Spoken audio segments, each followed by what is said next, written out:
Jared Polin, FroKnowsPhoto.com. And how many times have you seen those action photos where there's 5, 6, 7, 8 photos in a row, but they're all in one image? Say it's a snowboarder jumping through the sky and you see boom, boom, boom, boom, boom.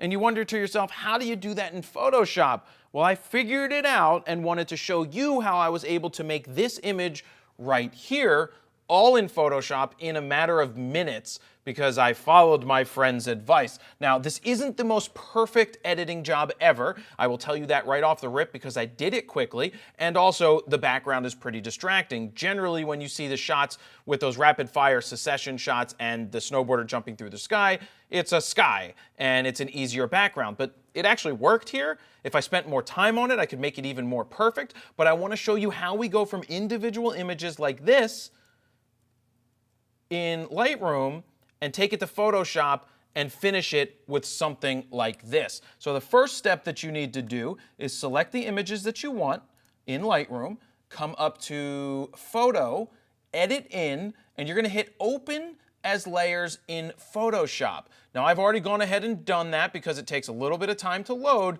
but here are the layers in Photoshop. Check it out. We've got 1, 2, 3, 4, 5, 6 different layers, all in one Photoshop, because it created each layer for you. Now, what is the next step you need to do? And I'm going to turn to my friend Matt Kliskowski, whose video I watched to figure this out. Check this out. Give it a listen. All right, let's start working through here. We're going to go to this layer, add a layer mask. We're going to go to this layer, add a layer mask. We're going to go to this layer and add a layer mask. You get the idea. Add layer masks all the way through. And we don't have to add one to the bottom layer. So what do we want to do here? And this is where it gets... This is what I love about Matt's teaching, is that I could sit here, this is like a 9-minute video, and I can jump around it and get to the beginning of each section and then try it out myself and then come back to the video. I just love how he teaches, but listen to the next step because this is an important step.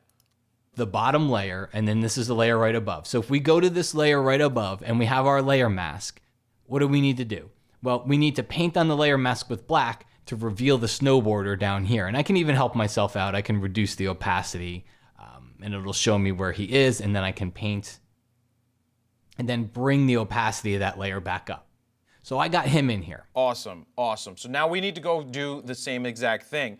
We need to make a layer mask for each layer. So I go down here, I click on layer mask, boom, boom, boom, and boom. He said you don't need to do it to the last one. So I'm going to turn off all of these other layers so that I just have these two on right here. I have my layer mask. I'm going to click on there. And just like Matt said, I'm going to go ahead and turn down the opacity so I can see the layer underneath. I'm going to go ahead and hit my zoom tool, Z, for the magnifying glass so I can see what's underneath. I'm going to go ahead and hit B for my brush, and I'm going to start painting away on that layer mask layer. Now, again, I'm going to do this pretty quick because time purposes, I don't want you guys sitting here forever. I want you to practice this, and that's why I'm going to give you the files so you can go ahead and try this on your own with the JPEGs that I give you. So there you go. There's that. Next step, Matt said, make sure that opacity goes up. And the layer thing, the layer mask, you need to copy it to the next layer, because unless you want to sit here and cut out each layer every time, 5 people by the end, you're going to want to copy it. So I go ahead and hold Option, drag it up to the next layer, and boom, it's there. So I don't have to redo that one again. Click here, and then go ahead and lower the opacity. And let's start painting around. Here's her head. This guy's going to be getting out of here. And of course, you could take more time to do this to make it more perfect. I just want to go through quickly, like I said. All right, cut that stuff out, cut that stuff out. I want to not cut out the shoe because I think the shoe's important to the next image, and I don't want to get rid of it, so we do that. Boom, boom, boom. One thing you also don't want to forget is the shadow. We got the shadow down below. Boom. All right, let's bring that opacity level back up. Turn on the next one. Click right here. I'll do this one more time for you, and then we'll speed it up so that we can skip through it. So now I'm going to go ahead and paint on this layer. Make sure that your layer mask is selected, because if it's not, check out what happens. I'm like painting black, and I don't want to do that. You don't want black because that's just erasing what's on that layer. So now I'm going to go to the layer mask, and anything I do here just reveals what's underneath. All right, so I'm going to go through pretty quickly. We got the hair around here. Make sure we get as much as we can because I don't want to mess up. The leg. Here's that shoe.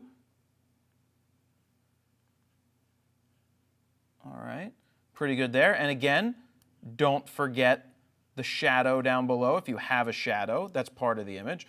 Raise that opacity level layer back up. And I'm going to continue on and then speed it up real fast so we can get to the ending so you're not sitting here too long.